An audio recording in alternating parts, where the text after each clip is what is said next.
Bonjour et bienvenue dans l'Instant Bible. Dans cette émission, nous cherchons comment poser des fondations solides pour nos vies, comment avancer avec confiance. Et aujourd'hui, nous allons aborder un pilier absolument essentiel, l'espérance. Parce qu'une fondation n'est pas uniquement ce qui soutient, c'est aussi ce qui oriente, ce qui ouvre une perspective. Sans espérance, la vie se referme. Avec elle, une fenêtre s'ouvre, même lorsque tout semble incertain. Pour en parler aujourd'hui, j'ai l'immense plaisir de recevoir dans cette émission les pasteurs Jétro Camille. Bonjour. Bonjour tout le monde. Et Pascal Rodet. Bonjour, bonjour à tous. L'espérance, est-ce un concept positif ou une vraie force ancrée dans les récits bibliques? Et qu'est-ce que ces histoires anciennes que l'on trouve dans la Bible nous disent encore aujourd'hui sur la manière de regarder l'avenir autrement? On en parle tout de suite dans l'Instant Bible.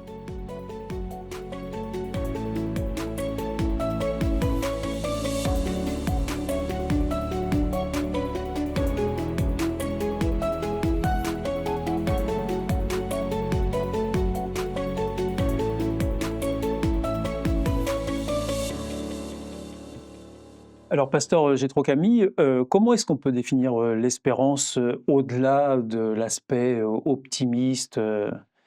Est-ce que c'est quelque chose de différent que l'optimisme, l'espérance? L'espérance est basée sur un certain nombre de croyances et d'aspirations. Ces croyances et ces aspirations, elles peuvent être super solides ou elles peuvent être basées sur du vent. Il y a, dans les années 70, un petit groupe qui était convaincu, qui faisait partie d'une petite élite qui allait être emportée par des extraterrestres après qu'un immense déluge, avant qu'un immense déluge ne frappe une région d'Amérique. Ça a donné lieu à un bouquin de sociologie tout à fait passionnant qui s'appelle L'échec d'une prophétie. Je le conseille, il est très intéressant. Ça montre que l'espérance, ils y croyaient à fond, ils espéraient à fond, ils étaient prêts, ils s'étaient débarrassés de leurs biens, ils avaient arrêté leurs études, ils avaient arrêté leurs fiançailles, ils avaient laissé tomber leur boulot. Enfin, ils espéraient vraiment une nouvelle vie de rêve avec ces extraterrestres. L'espérance, ça peut être ça, mais l'espérance, ça peut être également une aspiration plutôt basée sur une confiance que l'on a dans quelqu'un, idéalement Dieu, que l'on a rencontré et dont on connaît la fidélité, et sur les promesses duquel on va baser notre espérance. Donc il y a espérance et espérance. Je ne suis pas sûr de l'avoir bien défini, mais j'espère avoir donné une petite piste de réflexion. Alors, on va poursuivre la réflexion et puis on va approfondir avec vous, Pascal Rodet. Euh, Pourquoi est-ce qu'on a besoin de croire dans un avenir qui serait différent, comme l'expliquait justement Jétro, avec cette communauté qui croyait dans un avenir bien particulier? Est-ce que vous pouvez nous dire pourquoi est-ce qu'on a besoin de se projeter comme ça sur quelque chose de différent? Parce que l'être humain a besoin de savoir ce qui va se passer dans l'avenir, ou en tous les cas de se projeter vers quelque chose qui va pouvoir construire, qui va pouvoir vivre autrement. Au jour le jour, c'est quelque chose qui va forcément construire chacun d'entre nous, mais qui ne projette pas, ça diminue nos activités, notre joie ou notre, possibilité. Il suffit de voir, hein, en ce moment dans notre société, c'est pas, l'extase parce que, il y en a plusieurs qui disent: «Waouh, l'avenir, elle est vraiment incertaine, il y a plus d'espérance, il y a plus d'espoir, il y a plus rien qui va se passer». Tout de suite, on est en situation, négative, quand il n'y a pas d'horizon, d'avenir ou d'espérance. Donc ça, c'est humain. C'est quelque chose qui est gravé d'ailleurs dans la création, hein, dans le sens où Dieu, quand il nous crée pour le devenir, pas pour, quelque chose qui va y avoir: «Bon, ce sera pour aujourd'hui, le reste, laisse tomber». Non, non, il y a cette image de l'espérance. Il y avait une petite expérience qui avait été menée d'ailleurs avec des singes, je crois, ou des animaux qui savaient nager en tout cas.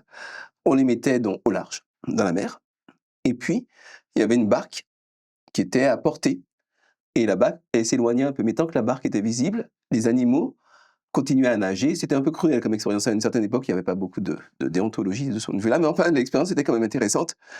Et tant que la barque était visible, ils continuaient à nager, ils se battaient parce qu'il y avait une espérance, il y avait une possibilité. Et quand la barque n'était plus visible, très vite, même s'ils avaient encore beaucoup de force, ils abandonnaient, ils se laissaient couler parce qu'il n'y avait plus d'espérance. Et donc, on a besoin, comme le dit très bien mon ami Pascal, on a besoin d'être mu par un horizon, et idéalement par un horizon lumineux, un horizon désirable. Oui, parce que l'horizon humain, c'est quand même la mort au bout du chemin. Au bout du quand même. chemin, on est d'accord. On est d'accord, ça c'est évident. Il y a besoin en effet de l'avant. Mais même je veux dire, c'est quelque chose d'important parce que ça nous donne la permission d'avancer quand il y a une espérance. Mhm. Sinon, s'il n'y a pas d'espérance, à quoi ça sert d'avancer? Et alors justement, quand on parle de mort au bout du chemin, ça va vous faire rire, j'ai trop Camille, mais l'espérance, du coup, c'est quelque chose qui est presque contre nature. On pourrait dire que c'est espérer dans quelque chose qui est en dehors de la réalité. Et alors, est-ce que dans la Bible, il y a des personnages qui, eux aussi, comme ça, ont espéré contre toute espérance, si j'ose dire? Mais oui, dans Romains chapitre 8, versets 24 à 25, il est écrit, en effet, nous sommes sauvés, donc alors je vais peut-être contextualiser un petit peu. L'Épître aux Romains, c'est une lettre que l'apôtre Paul écrit aux premiers chrétiens qui habitent la ville de Rome. Hein, voilà, première église qui est à Rome. Et il leur dit, nous sommes sauvés, mais en espérant seulement. Quand on voit ce qu'on espère, on n'appelle plus cela espérer. Les choses qu'on voit, est-ce qu'on peut encore les espérer? Espérer, c'est espérer ce que nous ne voyons pas, c'est l'attendre avec beaucoup de patience, et je dirais beaucoup de ferveur. Donc ce qu'il dit, c'est que, est-ce que j'ai besoin d'espérer que Pascal Rodet existe? Non, non, j'ai pas besoin d'espérer, il est là, il est là. Est-ce que j'ai besoin d'espérer que malgré la vie, malgré la perspective, de la mort, il y a une vie qui m'est proposée après la mort? Oh oui, j'ai besoin d'espérer cela. D'ailleurs, que ce soit vrai ou que ce soit faux, il a été prouvé que les gens qui croient dans une vie après la mort gèrent beaucoup mieux toutes les difficultés de la vie. Deuil, perte d'emploi, difficultés diverses, on le gère beaucoup mieux parce qu'on se dit, j'aurai une deuxième chance de faire mieux et je ne m'arrête pas, je ne me laisse pas abattre, je me bats pour pouvoir atteindre cette deuxième chance. Vous avez commencé à répondre à la question que je voudrais poser à Pascal Rodet. Justement, comment l'espérance qu'on peut avoir peut influencer nos choix et aussi notre relation et notamment la manière dont on peut affronter certaines difficultés? Alors en effet, j'ai une partie qui a été répondue. Elle est simple. Avoir cette espérance-là, c'est oser faire des choses on n'oserait pas faire de peur qu'il n'y a rien ou à quoi ça sert de le faire s'il n'y a pas de suite. Or, avoir une espérance, c'est véritablement construire sa vie sur, voilà, là je fais telle chose parce que demain je sais qu'il y a encore telle possibilité, parce qu'après-demain, parce que, etc., etc. Et on se construit autour de cela. On persévère davantage dans cette notion d'espérance. C'est vraiment cette notion où Dieu inscrit en moi cette notion de se battre, de construire, de continuer à arriver, même si ça peut être compliqué. Et je pense aussi, on regarde les autres, non pas comme des menaces, mais comme des personnes qui peuvent nous permettre d'avancer ensemble pour construire quelque chose et une espérance au-delà de la mort, de se dire on va continuer à vivre avec ensemble. Alors on le voit, l'espérance n'est pas un simple sentiment, mais vraiment une force structurante. Dans un instant, nous verrons comment la cultiver et l'entretenir. Alors restez bien avec nous, c'est dans l'instant Bible. Vous suivez l'instant Bible et nous sommes aujourd'hui avec les pasteurs Jétro Camille et Pascal Rodet pour parler d'espérance. Alors comment garder l'espérance quand tout semble fermé autour de nous, pasteur Jétro Camille? Parfois, on voit pas, on voit vraiment pas le bout du tunnel et est-ce qu'on arrive à continuer à se projeter comme ça? C'est une question assez difficile d'un côté, mais je crois que tout simplement, en choisissant bien ces sujets d'espérance. Si par exemple, l'essentiel de mes sujets d'espérance tourne autour de mon confort, de ma santé, de ma richesse, des objets que je possède, de la taille de ma prochaine voiture, j'ai de bonnes chances finalement d'être désillusionné et puis de ne pas obtenir ce que je veux. Et quand bien même j'obtiendrai tout ce que je veux, que finalement je réaliserai que ça n'a pas le pouvoir de me rendre aussi heureux que ce que je croyais. C'est la même chose pour les chrétiens. J'ai rencontré un certain nombre de chrétiens et moi-même j'ai été par moments, donc je critique personne, qui espéraient beaucoup dans les promesses de Dieu par rapport à tout ce que ça allait leur rapporter. C'est-à-dire que je vais avoir de l'argent, je vais être protégé, ensuite j'aurai la vie éternelle, je vais marcher dans des rues pavées d'or, il y aura des diamants partout, ça va être fantastique. Et finalement, l'essentiel de tes croyances sont très mercantiles, sont très égocentrées. C'est assez médiocre en fait. Je le pense. Je le dis. Mmh. Pardon Mmh. si j'offense quelqu'un, mais personnellement, et je dis que je suis comme ça. Je suis comme ça parfois, donc je ne vise personne, je me vise peut-être moi-même. Mais je trouve que cette manière de croire et d'espérer, c'est une manière remarquablement médiocre. Je ne crache sur aucun avantage collatéral, mais si je fais du collatéral ou de l'accessoire, l'essentiel, il y a un problème. Mmh.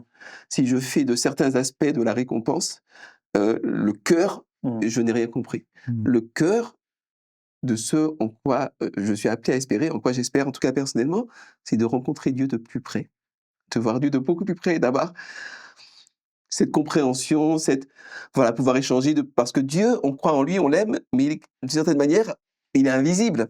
Mmh. Il est visible par les œuvres de la création, par le génie qu'il y a dans la biologie, dans tout cela, par les promesses, par la Bible, il est visible, mais d'une manière, il est invisible. Et donc, le cœur de l'espérance du chrétien, c'est de vivre avec Dieu. Mais l'espérance, c'est pas tout simplement croire dans une vie éternelle, c'est pas ça aussi l'espérance? Mais on peut croire dans n'importe quoi. En fait, l'être humain, il y a même une religion qui marche du tonnerre en ce moment qui s'appelle le pastafarisme. Ce sont des gens qui adorent littéralement les pâtes. Alors, qui vivent dans ce qu'ils vénèrent. Le pastafarisme, ça existe vraiment. C'est le ventre qui appelle. Ça existe vraiment. C'est parti d'une mauvaise blague d'étudiants un peu ivres. Et puis, c'est devenu une vraie religion dans laquelle il y a des gens qui s'investissent corps et âme. Vraiment. Vraiment. On peut espérer n'importe quoi, on peut croire dans n'importe quoi. C'est l'être humain. On est fait pour ça.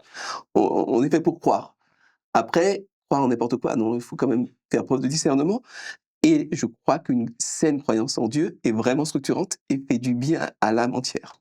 Et puis je pense que pour répondre un peu à la question Oui. aussi, ce qui est un peu gênant dans la notion de l'espérance dans un monde meilleur, uniquement dans ce domaine-là, avec, pour reprendre l'exemple, de l'or, des diamants partout, dans la Nouvelle Jérusalem, puisque c'est aussi une image de l'Apocalypse dans ce domaine-là, ça risque de nous mettre dans une situation d'attentisme Mhm. sur Terre.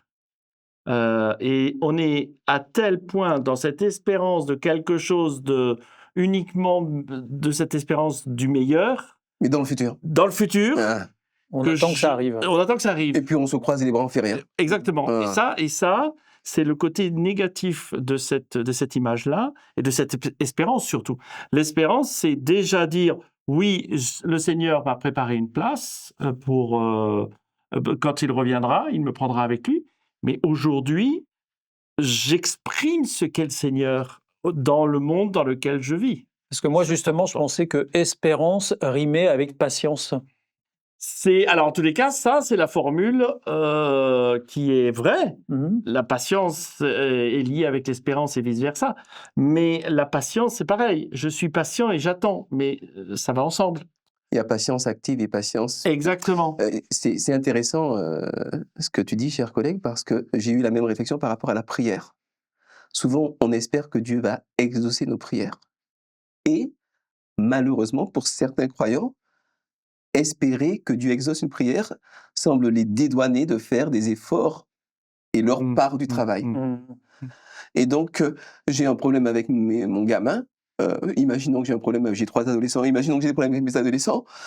Je me mets à genoux, je prie pour eux, pour que Dieu arrange tout ça, etc. Et tout, mais en même temps, je ne vais jamais me lever, aller à la bibliothèque et prendre un bouquin sur l'éducation des adolescents. Ou bien sur ce que c'est que l'adolescence au niveau biochimique, au niveau émotionnel, au niveau psychique. Je ne vais jamais prendre un manuel sur l'éducation des enfants. Je me contente de rester là et de prier. Il y a des moments où l'espérance est profondément contre-productive, parce qu'elle vient se substituer à ce que j'ai à faire. Mais quand j'ai une espérance qui est basée sur la relation que j'ai avec Dieu, et que je sais que Dieu me demande de faire ma part, Alors mon espérance m'aide vraiment à aller de l'avant et me dire: «J'ai peut-être des problèmes avec mes adolescents, mais non, c'est j'ai pas vrai, j'ai pas de problème, hein, avec mes adolescents. Laissez les services sociaux de côté, tout se passe bien». Tu vas dormir en C'était un dehors exemple. de l'appartement bientôt, hein. Mais ça fait longtemps que je suis sur le paillasson, ouais. Allez, blague à part, quand j'ai cette espérance en Dieu, alors je fais ma part du travail et je sais que Dieu va ouvrir une porte parce que c'est ensemble qu'on ouvre la porte. Dieu n'a jamais voulu faire le travail à ma place. Il n'a jamais voulu que l'espérance que j'ai en lui se substitue au travail qui est constructeur et qui m'aide à grandir et à maturer. Et je pense que là, Jésus l'a très bien expliqué aussi, quand il parlait de l'espérance et de l'avenir et des maisons qu'il construit. Quand il faisait un miracle, on pourrait dire, bah ça, c'est déjà l'espérance qui est là, parce que le miracle est fait, et il n'y aura plus de maladie, il n'y aura plus de mort et tout ça. C'est génial. Et quelque part, il pourrait faire ça tout de suite, là, maintenant.